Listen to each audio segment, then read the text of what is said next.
నమస్కారం ETV news కి స్వాగతం ముందుగా ముఖ్యాంశాలు జగన్ను వ్యతిరేకించే వారు ఎవరైనా చేతులు కలుపుతామన్న లోకేష్ చంద్రబాబుపై బురద చల్లుతున్నారని ధ్వజం సీఎంపై కేసుల విచారణ ఏమైందని ప్రశ్న చంద్రబాబు అరెస్టుపై రాత్రి కూడా కొనసాగిన నిరసనలు కొవ్వొత్తులు కాగడాలతో ర్యాలీ లోకేష్ ను అరెస్టు చేయొచ్చని బ్రాహ్మణి వ్యాఖ్య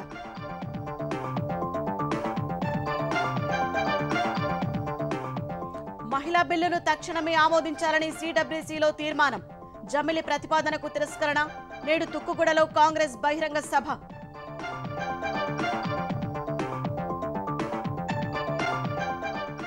జాతీయ సమైక్యతా దినోత్సవానికి ఘనంగా ఏర్పాట్లు పబ్లిక్ గార్డెన్లో కేసీఆర్ పతాకావిష్కరణ జిల్లాల్లో మంత్రుల వేడుకలు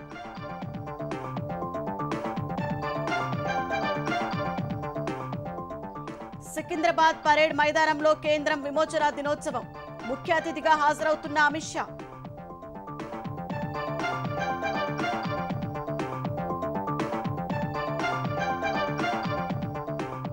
పార్లమెంట్ ప్రత్యేక సమావేశాల నేపథ్యంలో నేడు అఖిలపక్ష భేటీ పార్టీల అభిప్రాయాలు తెలుసుకోనున్న కేంద్రం నూతన భవనం వద్ద ఉపరాష్ట్రపతి పతాకావిష్కరణ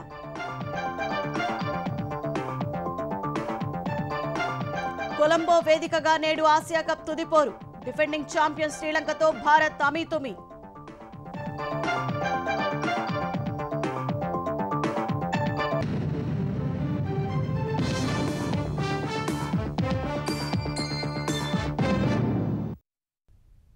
సీఎం జగన్ వ్యతిరేకులు ఎవరితోనైనా చేతులు కలుపుతామని తెలుగుదేశం జాతీయ ప్రధాన కార్యదర్శి నారా లోకేష్ స్పష్టం చేశారు.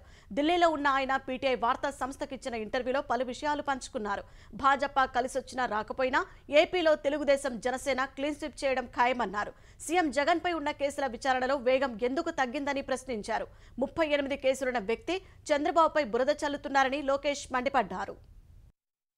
అవినీతిపరుడిగా అందరికీ తెలిసిన ముఖ్యమంత్రి తమ పార్టీ ప్రచారాన్ని దెబ్బతీయడానికే తెలుగుదేశం అధినేత చంద్రబాబును అవినీతి ఆరోపణలతో అరెస్టు చేయించారని పార్టీ ప్రధాన కార్యదర్శి నారా లోకేష్ ఆరోపించారు. ఢిల్లీ పర్యటనలో ఉన్న ఆయన పీటీఐ వార్తా సంస్థకు శనివారం ఇచ్చిన ఇంటర్వ్యూలో పలు విషయాలు పంచుకున్నారు. 42,000 కోట్ల రూపాయల నిధుల దుర్వినియోగం కేసులో సీఎం జగన్ పై సీబీఐ ఛార్జిషీటు దాఖలు చేసిందని, కానీ ఈ కేసు నత్తనడకన సాగుతోందని చెప్పారు. 10 ఏళ్లుగా ఆయన బెయిలుపై బయట తిరుగుతున్నారని చెప్పారు. అవినీతిపరుడైన ఆయన నిజాయితీపరుడైన చంద్రబాబుపై బురద జల్లే ప్రయత్నం చేస్తున్నారని తెలిపారు. What's happening in Andhra Pradesh is absolute power corrupts absolutely, and corrupt people are troubling honest people. What you've seen is a person who's built a character and credibility over 42 years is being targeted by a known corrupt politician, and Mr. Naidu is being sent to judicial remand with no mistake of his, and that's the unfortunate state of affairs. So I'm here in Delhi to explain this to Indians at large, to put facts in front of them.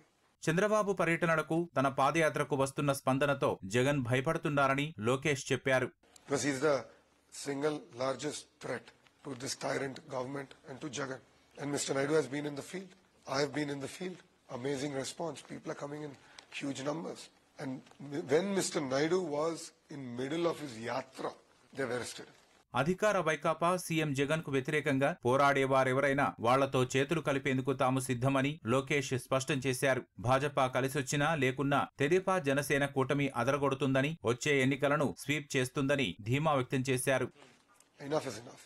So both Pawanji and Mr. Naidu had a meeting, and they've decided that come 2024 election, we have to fight together against this tyrant. We have to fight against a criminal organization headed by a criminal. The Lok Sabha election as well? Yes, in Andhra, both state and parliament elections happen at the same time. Together, we're going to fight both.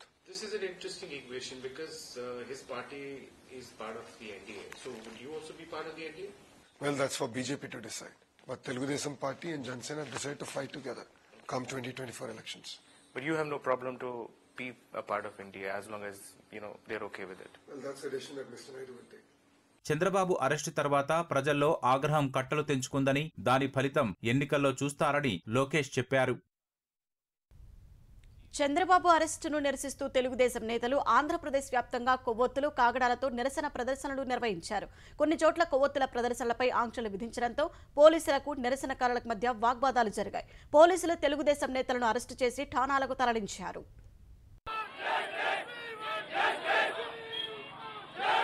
Chandrababu అరెస్టుపై Andhra Pradesh వ్యాప్తంగా నిరసన జ్వాలలు నిన్న రాత్రి కూడా కొనసాగాయి. చంద్రబాబు అరెస్టును ఖండిస్తూ పలు జిల్లాల్లో పెద్ద ఎత్తున ప్రజలు కొవ్వొత్తులతో నిరసన తెలిపారు. చంద్రబాబుపై అక్రమ కేసులు పెట్టి అన్యాయంగా జైలుకు పంపారని రాజమహేంద్రవరంలో మహిళలు పెద్ద ఎత్తున నిరసన ప్రదర్శన చేపట్టారు. మహిళల కొవ్వొత్తుల ప్రదర్శన కార్యక్రమంలో చంద్రబాబు సతీమణి భువనేశ్వరి, కోడలు బ్రహ్మణి పాల్గొన్నారు. తిలక్ రోడ్డులోని ఆలయాల్లో పూజలు చేసిన అనంతరం కొవ్వొత్తుల ర్యాలీ చేపట్టారు. జేఎన్ రోడ్డు మీదుగా రామాలయం కూడలి వరకు ప్రదర్శన నిర్వహించారు. చంద్రబాబు అరెస్ట్ ప్రజాస్వామ్యానికి చీకటి రోజని నారా బ్రాహ్మణి అన్నారు.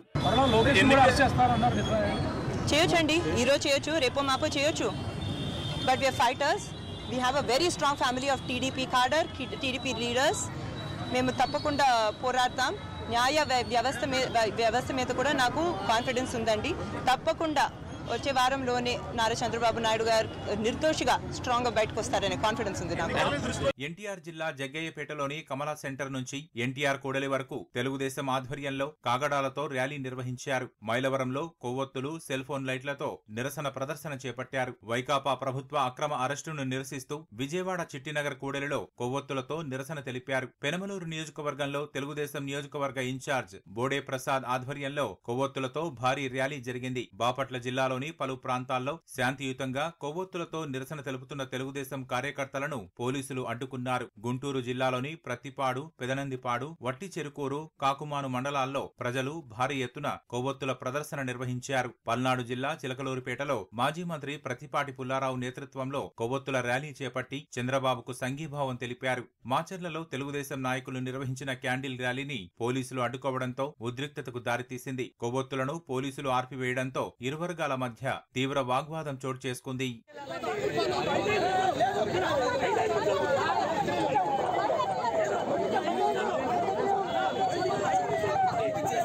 చంద్రబాబు అక్రమ అరెస్టుకు వ్యతిరేకంగా శ్రీకాకుళం జిల్లా కోటబొమ్మాలి మండలంలో కాగడాలతో ర్యాలీ జరిపారు. పలాసలో గౌతు శిరీష ఆధ్వర్యంలో కొవ్వొత్తులతో ర్యాలీ చేస్తుండగా అనుమతి లేదంటూ పోలీసులు అడ్డుకున్నారు. పార్వతీపురం జిల్లా పాలకొండలో తెలుగుదేశం నేత కళా వెంకట్రావు ఆధ్వర్యంలో కొవ్వొత్తుల ప్రదర్శన జరిగింది. విజయనగరం జిల్లా రాజాంలో మాజీ మంత్రి కొండ్రు మురళీమోహన్ ఆధ్వర్యంలో కాగడాలతో ర్యాలీ చేపట్టి నిరసన తెలిపారు. అనకాపల్లి జిల్లా కేంద్రంలో తెలుగుదేశం, జనసేన పార్టీల ఆధ్వర్యంలో రింగ్ రోడ్లోని ఎన్టీఆర్ విగ్రహం నుంచి నెహ్రూ చౌక్ వరకు కొవ్వొత్తుల ప్రదర్శన నిర్వహించారు. మార్గ మధ్యలో పోలీసులు అడ్డుకోవడంతో సీఎం జగన్ కు వ్యతిరేకంగా నినాదాలు చేశారు. విశాఖ తూర్పు నియోజకవర్గంలో మహిళలు కొవ్వొత్తులతో నిరసన ప్రదర్శన నిర్వహించారు. పశ్చిమ గోదావరి జిల్లా తణుకులో మహిళలు నల్లచీరలు ధరించి కొవ్వొత్తులతో నిరసన ప్రదర్శన జరిపారు. నెల్లూరులో తెలుగుదేశం శ్రేణులు కొవ్వొత్తుల ర్యాలీ నిర్వహించారు. ఒంగోలులో మహిళలు చేపట్టిన కొవ్వొత్తుల ర్యాలీని అడ్డుకున్న పోలీసులు వారి వద్ద ఉన్న కొవ్వొత్తులను లాక్కున్నారు. దీంతో పోలీసులు, మహిళలకు మధ్య తోపులాట జరిగింది. కర్నూలు జిల్లా ఆదోనిలో తెలుగుదేశం నాయకులు కాగడాల ప్రదర్శన నిర్వహించారు. పౌరుల ప్రాథమిక హక్కుల్ని సీఎం జగన్ హరిస్తున్నారని ఆంధ్రప్రదేశ్ ప్రొఫెషనల్ ఫోరం విమర్శించింది. ఆయనకు అధికారులు వంతపాఠం దారుణమన్నారు. రాజ్యాంగ రక్షకులే రాజకీయ ఒత్తిళ్లతో భక్షకులవుతున్నారా అనే అంశంపై ఆంధ్రప్రదేశ్ ప్రొఫెషనల్ ఫోరం ఆధ్వర్యంలో విజయవాడలో శనివారం రౌండ్ టేబుల్ సమావేశం నిర్వహించారు. జగన్ నియంతృత్వ ఏలుబడిలో ప్రజాస్వామ్యాన్ని పరిరక్షించుకోకపోతే భవిష్యత్తు తరాలకు బతికేలేదని ఆందోళన వ్యక్తం చేశారు. ఏ ఆధారము లేకుండా మాజీ సీఎం ప్రతిపక్ష నేతనే జైలుకు పంపితే సామాన్యుని పరిస్థితి ఏమిటో ప్రతి ఒక్కరూ ప్రశ్నించుకోవాలన్నారు. మేధావులు మౌనం ప్రతిఘటించాలని కోరారు. విభేదాలను పక్కన పెట్టి రాజకీయ పార్టీలు, ప్రజా సంఘాలు సంఘటితమై పోరాడాలని పిలుపునిచ్చారు. జగన్మోహన్ రెడ్డి గారికి కోర్టు కేసుల్లో 40,000 కోట్ల రూపాయల మార్కెట్ వాల్యూ కలిగినటువంటి ప్రాపర్టీస్ అటాచ్ చేసింది. అవి కోర్టు పరిధిలో ఉన్నాయి. ఎన్ఫోర్స్మెంట్ డైరెక్టరేట్ అటాచ్ చేసింది. అలాగే మీరు కూడా చంద్రబాబు నాయుడు గారు సంపాదించినటువంటి ఈ స్కిల్ కుంభకోణంలో ఆ ప్రాపర్టీని మేము స్వాధీనం చేసుకున్నాము, ఆ ప్రాపర్టీని పలానా వ్యక్తి దగ్గర ఉన్నదాన్ని మేము స్వాధీనం చేసుకున్నామని చూపించండి. నీ దగ్గర 40,000 కోట్ల రూపాయలు దొరికినాయి కాబట్టి మాట్లాడాల్సి వస్తుంది. చంద్రబాబు నాయుడు గారి దగ్గర 1 రూపాయి లేదు. ఎలా ఏమన్నా వచ్చినాయి ఏమో తెలుసుకోవడానికి అసంప్షన్ తోటి, ప్రిజంప్షన్ తోటి అరెస్ట్ చేస్తారు ఆ మాజీ ముఖ్యమంత్రి. ఇది కదా మనం ప్రజలను ఎన్లైటన్ చేయాల్సింది. చంద్రబాబు అరెస్టును నిరసిస్తూ తెలంగాణలోనూ నిరసనలు వెల్లువెత్తాయి. చంద్రబాబు అక్రమ అరెస్టును నిరసిస్తూ ఖమ్మం జిల్లా మధిరలో ప్రజలు నిరసన ప్రదర్శన నిర్వహించారు. సికింద్రాబాద్ తార్నాకలో తెలుగుదేశం శ్రేణులు మౌనదీక్ష చేపట్టారు. కూకట్పల్లిలో ఐటీ ఉద్యోగులు వర్షంలో తడుస్తూ నిరసన తెలిపారు. చంద్రబాబును విడుదల చేసే వరకు తమ నిరసనలు కొనసాగిస్తామని ఐటీ ఉద్యోగులు వెల్లడించారు.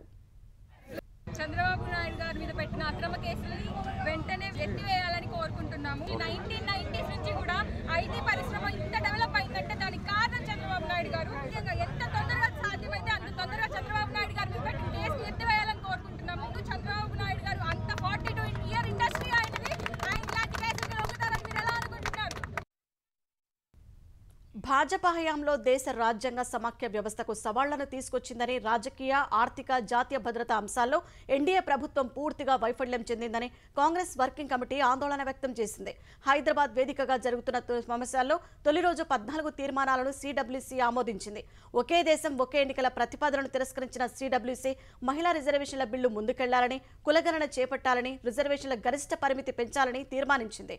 విభజన రాజకీయాలకు వ్యతిరేకంగా ఇండియా కూటమిని ముందుకు తీసుకెళ్లాలని, వీలైనంత త్వరగా సీట్ల సర్దుబాటు చేసుకోవాలని అభిప్రాయపడింది. హైదరాబాద్ వేదికగా జరుగుతున్న సమావేశాల్లో కాంగ్రెస్ వర్కింగ్ కమిటీ పలు తీర్మానాలను ఆమోదించింది. ఏఐసీసీ అధ్యక్షుడు మల్లికార్జున ఖర్గే నేతృత్వంలో జరిగిన సిడబ్ల్యూసీ సమావేశంలో కాంగ్రెస్ అగ్రనేతలు సోనియా, రాహుల్, ప్రియాంక గాంధీ, ఇతర నేతలు పాల్గొన్నారు. మణిపూర్ హింసలో మృతులు, హిమాచల్ ప్రదేశ్ వరదలు ప్రాణాలు కోల్పోయిన వారు, కాశ్మీర్లో ఉగ్రవాదుల చేతిలో బలైన వీర సైనికులు, కేరళ మాజీ ముఖ్యమంత్రి ఉమెన్ చాండీకి సిడబ్ల్యూసీ సంతాపం ప్రకటించింది. భాజపా నేతృత్వంలోని ఎన్డీఏ ప్రభుత్వం దేశాన్ని దశాబ్దాల కాలం వెనక్కి తీసుకెళ్లిందని, అన్ని రంగాల్లోనూ తీవ్ర వైఫల్యం చెందిందని ఆక్షేపించింది. ద్రవ్యోల్బణం, నిరుద్యోగం, అంతర్గత భద్రత, చైనా దురాక్రమణ, రాజ్యాంగంపై దాడి, సమాఖ్య స్ఫూర్తికి విఘాతం కలిగించడం తదితరాల ద్వారా మోదీ సర్కారు దేశాన్ని తిరోగమన దిశలో పయనింపజేస్తుందని మండిపడింది. విచారణ సంస్థలను రాజకీయ కక్ష సాధింపుల కోసం దుర్వినియోగానికి పాల్పడుతోందని, భాజపా ఓటమి పాలైన రాష్ట్రాలకు నిధులు ఇవ్వడం లేదని ఆరోపించింది. మణిపూర్, కాశ్మీర్ సహా పలు అంశాల్లో ప్రధానమంత్రి నరేంద్ర మోదీ, హోంమంత్రి అమిత్ షా తీవ్ర వైఫల్యం చెందారని ఆరోపించింది. Since the 5th of May, Manipur has been burning. We are today, I think, in the 157th day. The Prime Minister has found the time to visit several countries, to make a quick dash to attend the ASEAN summit and then come back for the G8. It's startling and deeply disappointing that he has not found 2 hours to visit Manipur. The Prime Minister's aircraft will take him to Manipur in about 2 hours, yet he has not found the time to visit Manipur. Except a 2-minute mention of Manipur just before the Parliament session started, he has not spoken about Manipur. కీలకమైన మహిళా రిజర్వేషన్ల bill ముందుకు సాగాలని CWC ఆకాంక్షించింది. రానున్న ప్రత్యేక parliament సమావేశాల్లో మహిళా రిజర్వేషన్ల బిల్లును తీసుకురావాలని తీర్మానించింది. కులగణన చేపట్టాలని, ఎస్సీ, ఎస్టీ, ఓబీసీ రిజర్వేషన్ల గరిష్ట పరిమితిని పెంచాలని తీర్మానించింది. ఈసీ స్వతంత్రతను దెబ్బతీసేందుకు తీసుకొస్తున్న బిల్లును వ్యతిరేకిస్తున్నట్లు సిడబ్ల్యూసీ పేర్కొంది. ఒకే దేశం ఒకే ఎన్నికలు అంశాన్ని రాజ్యాంగంపై, సమాఖ్య స్ఫూర్తిపై దాడిగా CWC అభివర్ణించింది. The one nation, one election is an assault on the Constitution. We reject it. It is an attack on federalism. It will require at least 5 constitutional amendments. The BJP knows it does not have the numbers to pass these constitutional amendments. Yet, if it puts forward this mirage of a one nation, one election, it is only to divert attention from the pressing issues and to create a false narrative. We reject this one nation, one election idea. త్వరలో ఎన్నికలు జరగనున్న 5 రాష్ట్రాల పరిస్థితులను నేతలు వివరించారు. తెలంగాణకు సంబంధించి సమావేశంలో ప్రత్యేక తీర్మానం చేశారు. తెలంగాణ రాష్ట్రం ఏర్పడి 9 ఏళ్లవుతున్నా ఆశయాలు నెరవేరలేదని, కేంద్ర రాష్ట్ర ప్రభుత్వాలు మోసం చేశాయని సిడబ్ల్యూసీ ఆక్షేపించింది. కుటుంబ పాలనతో కేసీఆర్ ప్రజల గొంతు నొక్కుతూ నైజాంలా వ్యవహరిస్తున్నారని మండిపడింది. తెలంగాణలో చరిత్ర సృష్టించేందుకు కాంగ్రెస్ పార్టీ సిద్ధంగా ఉందని, శాసనసభ, పార్లమెంటు ఎన్నికల్లో పార్టీకి ఓటు వేయాలని ప్రజలకు విజ్ఞప్తి చేసింది. నిన్నటి సమావేశానికి కొనసాగింపుగా ఇవాళ సిడబ్ల్యూసీ విస్తృత స్థాయి సమావేశం జరగనుంది. వివిధ అంశాలపై ఇవాల్టి సమావేశంలో మరింత విస్తృతంగా చర్చ జరగనుంది. తెలంగాణలో త్వరలో జరగబోయే ఎన్నికల్లో గెలిపే లక్ష్యంగా నేడు హైదరాబాద్ శివారు తుక్కుగూడలో కాంగ్రెస్ పార్టీ విజయభేరి సభ నిర్వహిస్తోంది. కాంగ్రెస్ అగ్రనేతలు సోనియా గాంధీ, రాహుల్ గాంధీ, ప్రియాంక గాంధీ, మల్లికార్జున ఖర్గే సార్ సిడబ్ల్యూసీ సమావేశాల కోసం హైదరాబాద్ వచ్చిన కాంగ్రెస్ నేతలు విజయభేరి బహిరంగ సభలో పాల్గొననున్నారు. ఈ సభలో సోనియా గాంధీ చేతుల మీదుగా 6 గ్యారెంటీలను ప్రకటించేందుకు తెలంగాణ పీసీసీ నేతలు ఏర్పాట్లు చేశారు. ఈ 6 గ్యారెంటీల్లో మహిళలు, బీసీలు, ఎస్సీ, ఎస్టీలు, రైతులు, నిరుద్యోగులకు సంబంధించిన అంశాలు ఉంటాయని కాంగ్రెస్ నేతలు తెలిపారు. సోనియా గాంధీ ప్రకటించే 6 గ్యారెంటీలను తెలంగాణలో అధికారంలోకి వచ్చిన నెల రోజుల్లో అమలు చేస్తామని ఇప్పటికే టీపీసీసీ అధ్యక్షుడు రేవంత్ రెడ్డి ప్రకటించారు. తెలంగాణ ప్రభుత్వం ఆధ్వర్యంలో జాతీయ సమైక్యతా దినోత్సవ వేడుకలు ఘనంగా నిర్వహించేందుకు ఏర్పాట్లు పూర్తయ్యాయి. నాంపల్లిలోని పబ్లిక్ గార్డెన్స్ లో జరగనున్న వేడుకల్లో ముఖ్యమంత్రి కేసీఆర్ ముఖ్య అతిథిగా పాల్గొంటారు. ఉదయం గన్ పార్క్ లోని తెలంగాణ అమరవీరుల స్తూపం వద్ద నివాళులు అర్పించిన అనంతరం సీఎం కేసీఆర్ పబ్లిక్ గార్డెన్స్ లో జరిగే వేడుకల్లో పాల్గొంటారు. జాతీయ పతాకావిష్కరణ చేస్తారు. అనంతరం అక్కడి నుంచి ప్రజలను ఉద్దేశించి ప్రసంగిస్తారు. జిల్లాలోనూ ప్రభుత్వ ఆధ్వర్యంలో వేడుకలు జరగనున్నాయి. సభాపతులు, మంత్రులు, విప్లు, ఇతర ప్రముఖులు ముఖ్య అతిథులుగా పాల్గొని పతాకావిష్కరణ చేస్తారు. అన్ని జిల్లా కేంద్రాల్లో ఉదయం 9 గంటలకు పతాకావిష్కరణ చేసి పోలీసుల నుంచి గౌరవ వందనం స్వీకరిస్తారు. కేంద్ర ప్రభుత్వం ఆధ్వర్యంలో సికింద్రాబాద్ పరేడ్ మైదానంలో తెలంగాణ విమోచన దినోత్సవ వేడుకలు జరగనున్నాయి. ఈ వేడుకలకు కేంద్ర హోంశాఖ మంత్రి అమిత్ షా ముఖ్య అతిథిగా హాజరవుతున్నారు. వేడుకల్లో పాల్గొనేందుకు అమిత్ షా రాత్రే హైదరాబాద్ చేరుకున్నారు. భాజపా నేతలు కిషన్ రెడ్డి, ఈటెల రాజేందర్ శంషాబాద్ విమానాశ్రయంలో అమిత్ షాకు ఘన స్వాగతం పలికారు. అనంతరం సీఆర్పీఎఫ్ ఆఫీసర్ స్టాఫ్ మెస్ కు చేరుకుని రాత్రి అక్కడే బస చేశారు. రాత్రి 9 గంటల సమయంలో బ్యాడ్మింటన్ క్రీడాకారిణి PV Sindhu CRPF officer staff mess లో అమిత్ షాతో భేటీ అయ్యారు. సంపర్క్ సే సంవర్ధన్లో భాగంగా అమిత్ షా ఆహ్వానం మేరకు పీవీ సింధు వెళ్లి కలిశారు. ఇవాళ ఉదయం 9 గంటలకు అమిత్ షా పరేడ్ మైదానానికి చేరుకుంటారు. పోలీస్ అమరవీరుల స్మృతి స్థల్ వద్ద నివాళులు అర్పిస్తారు. జాతీయ జెండాను ఎగురవేసి పారామిలిటరీ బలగాల గౌరవ వందనం స్వీకరిస్తారు. తర్వాత తెలంగాణ ప్రజలను ఉద్దేశించి ప్రసంగిస్తారు. తెలంగాణ రైతాంగ సాయుధ పోరాట వారోత్సవాల ముగింపు సందర్భంగా ఇవాళ హైదరాబాద్లో సిపిఐ భారీ బహిరంగ సభను నిర్వహించనుంది. నాంపల్లి ఎగ్జిబిషన్ గ్రౌండ్స్ లో ఇవాళ మధ్యాహ్నం నిర్వహిస్తున్న సభకు సిపిఐ జాతీయ ప్రధాన కార్యదర్శి రాజాతో సహా పలువురు సిపిఐ నేతలు హాజరు కానున్నారు. అలాగే కవి గోరేటి వెంకన్న, ప్రముఖ సినీ సంగీత దర్శకులు వందేమాతరం శ్రీనివాస్, సినీ గేయ రచయిత సుద్దాల అశోక్ తేజ, కాళోజీ అవార్డు గ్రహీత జయరాజ్ పాల్గొననున్నారు. ఈ సభలో స్వాతంత్ర సమరయోధులతో పాటు సురవరం సుధాకర్ రెడ్డి, ఇటీవల కాళోజీ అవార్డును పొందిన జయరాజ్ను సన్మానిస్తామని సిపిఐ తెలంగాణ కార్యదర్శి కూనంనేని సాంబశివరావు తెలిపారు. హైదరాబాద్ స్టేట్ విముక్తి కోసం చేసిన పోరాటం దేశ స్వాతంత్ర చరిత్రలో అరుదైన ఘట్టంగా నిలుస్తుందని తెలంగాణ గవర్నర్ తమిళసై అన్నారు. 1947 ఆగస్టు 15న దేశానికి స్వాతంత్ర్యం రాగా తెలంగాణ, మరాఠ్వాడా, హైదరాబాద్, కర్ణాటక ప్రాంతాలతో కూడిన పూర్వపు హైదరాబాద్ రాష్ట్రం 1948 సెప్టెంబర్ 17న స్వేచ్ఛా వాయువులు పీల్చిందని గుర్తు చేశారు. హైదరాబాద్ విమోచన ఉద్యమం సమయంలో స్మరించుకోవడం త్యాగధనులకు నిజమైన నివాళిగా అభివర్ణించారు. హైదరాబాద్ రాష్ట్ర విముక్తి కోసం జీవితాలను అంకితం చేసిన యోధులను సమిష్టిగా స్మరించుకుందామని గవర్నర్ పిలుపునిచ్చారు. తెలంగాణ, మహారాష్ట్ర మధ్య సాంస్కృతిక మానవ సంబంధాలు బలంగా ఉన్నాయని ఐటీ పురపాలక శాఖ మంత్రి కేటీఆర్ అన్నారు. దేశం గ్రామాల్లో నివసిస్తుందన్నది వాస్తవమైనప్పటికీ నడిపిస్తోంది మాత్రం నగర ప్రాంతాలే అన్న సత్యం ప్రభుత్వాలు అర్థం చేసుకోవాలని అభిప్రాయపడ్డారు. మహారాష్ట్ర నుంచి వచ్చిన 250 మంది స్థిరాస్తి ప్రతినిధులతో టీహబ్లో కేటీఆర్ సమావేశమయ్యారు. తెలంగాణ సమగ్రాభివృద్ధి, ప్రత్యేకించి హైదరాబాద్ మహానగరం ప్రగతిపై మంత్రి పవర్ పాయింట్ ప్రజెంటేషన్ ఇచ్చారు.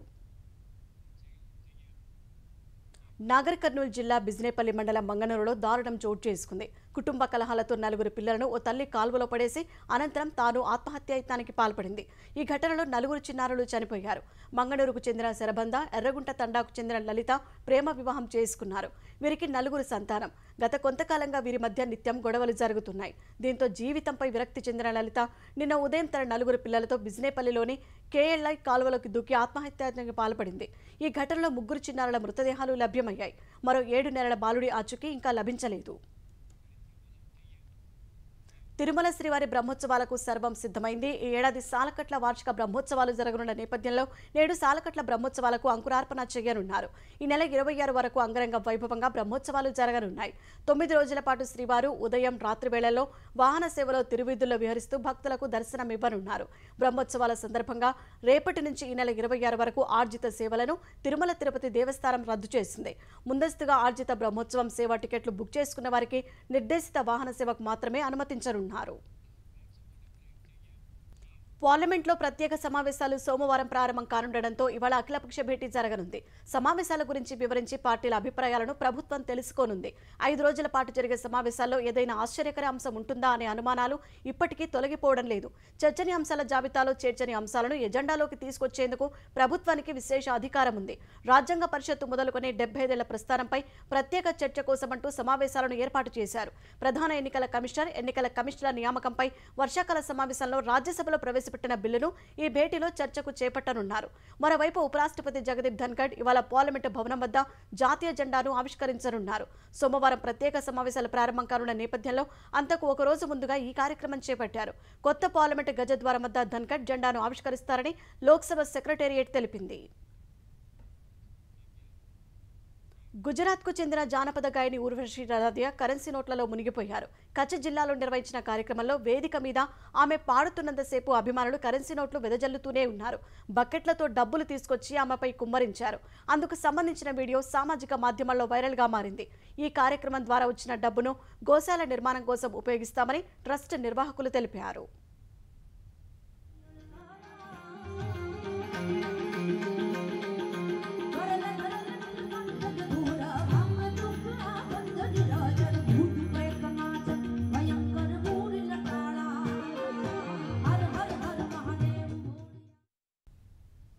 ప్రముఖ సోత్బైస్ ఆన్లైన్ సంస్థ నిర్వహించిన ఆన్లైన్ ఫ్యాషన్ ఐకాన్ సెల్ వేలంలో ప్రిన్సెస్ డయానా ధరించిన ఎరుపు రంగు స్వెటర్ అంచనాలకు మించిన ధర పలికింది.